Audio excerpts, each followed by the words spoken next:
Hello everyone, সবাই কীবা আছো? আশা করি সবাই ভালো আছো। তো আমিও ভালো আছি।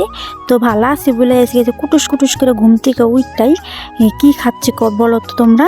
আমি খাইতেছি কাঁচা ছোলা আর কাঁচা বাদাম ভিজায় রাখছিলাম, সেগুলো আমি ঘুম থেকে উঠে মুখটা ধুয়ে কুটুস কুটুস করে খাই। ছোলা বাদাম খাইয়া তারপরে যে এক গামলা মুড়ি মাহাবার নিকে বয়ে পড়ছি। তো এক গামলা মুড়ি খামু, তারপরে দেখি আবার কি রান্না করা যায় সেটাই আমি ভাববো। তো মুড়িটাকে সুন্দর করে মাহায় নিলাম, মাহায় নিয়ে পেঁয়াজ দিছি, ছোলা দিছি, কাঁচা লঙ্কা দিছি, দিয়ে মাহায় নিছি। তো এভাবে মায়ে খাইলে খুব টেস্টি হয়, আমার কাছে খুব ভালো লাগে। আমি মাহানো ছাড়া মুড়ি তো একদমই খাইতে পারি না। তো তোমরাও কি এরকম করে মায়ে মুড়ি খাও? অবশ্যই কমেন্টে কইবা, ঠিক আছে? এই যে দেখো এক গামলা মুড়ি খাইয়ে সাবার করে দিছি।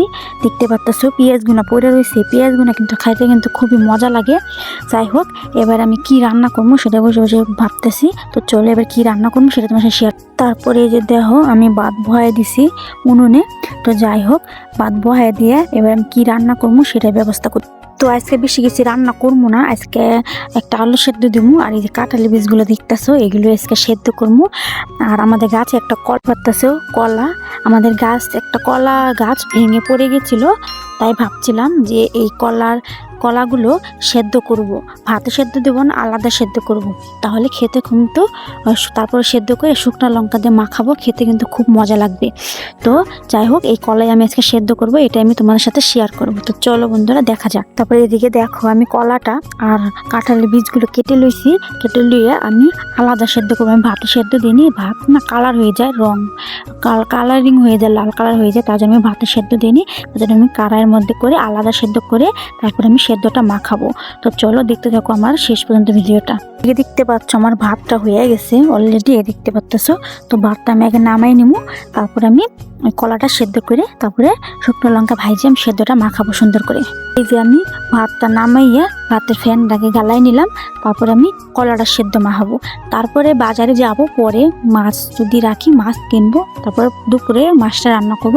তো এখন আমি এই সেদ্ধ ভাত দিয়ে রান্না করে আজকে আমি ভাত খাবো।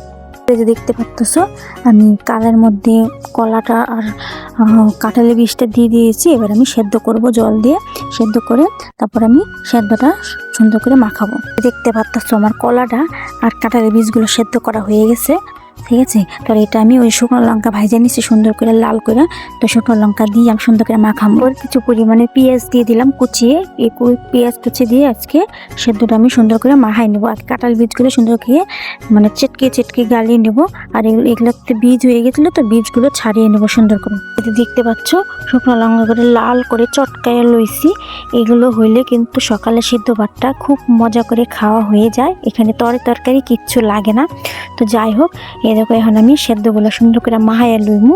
তো চলো বন্ধুরা, এই যে দেখতে পাচ্ছ মাহানো হয়ে গেছে কলা সেদ্ধ আর তোমার কাঁঠালি বীজ সেদ্ধ আর এই যে আলু সেদ্ধ। তো এটা দিয়ে আমি আজকে ভাত খাইমু। তো খাইতে কিন্তু অনেকগুলা ভাত খাওয়া যাবে, মজাও অনেক হবে। এই যে দেখো আমি ভাত বাইরে লইছি। তো দেখতে পাচ্ছ আগে কাঁঠাল বিচি দিয়ে খামু, তারপরে ওগুলো দিয়ে খাবো। তো সকালবেলা কিন্তু এই সেদ্ধ মেদ্ধ দিয়ে খাওয়া যায়, তো তরকারি লাগে না। তো তরকারি আমি পরে রান্না করবো দুপুরবেলা। তো আজকে তোমাদের সাথে এটা আমি শেয়ার করলাম।